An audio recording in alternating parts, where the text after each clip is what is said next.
Bo Schembechler's son and two former Michigan football players are preparing to speak to the media later today about the actions of Robert Anderson and whether or not Bo did what he was supposed to do. Matt Schembechler, son of legendary Michigan football coach Bo Schembechler and a survivor of sexual assault by former University of Michigan Dr. Robert Anderson, will speak to the media today at 1 p.m. He will be joined by his attorneys as well as two former football players and their attorneys. Matt, along with Daniel Kwiatkowski and Gilvanni Johnson, are planning to tell their stories in front of the media later today. Kwiatkowski played offensive tackle from 1977 to 1979 under Schembechler. He was treated and abused by Dr. Anderson 4 times. Johnson played wide receiver under Schembechler from 1982 to 1986 and he was treated and abused by Dr. Anderson more than 15 times. Coincidentally, Johnson's career overlaps exactly with current Michigan head coach Jim Harbaugh's. Matt Schembechler plans to set the record straight regarding his own abuse by Dr. Anderson.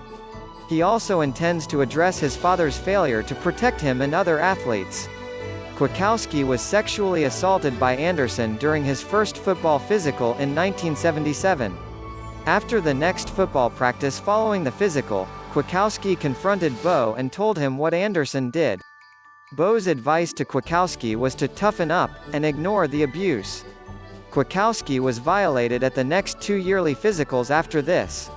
He was interviewed as part of a police investigation in 2015.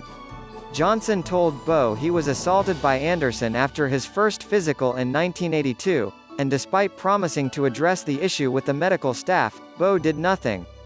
Johnson's mother was told by the coaching staff they would take care of him while at UM.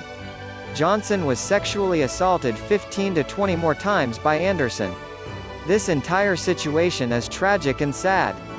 It takes tremendous strength for these grown men to now come forward and talk about these very uncomfortable occurrences, especially as proud former members of the Michigan football program and players under Schembechler, and as the son of Schembechler himself.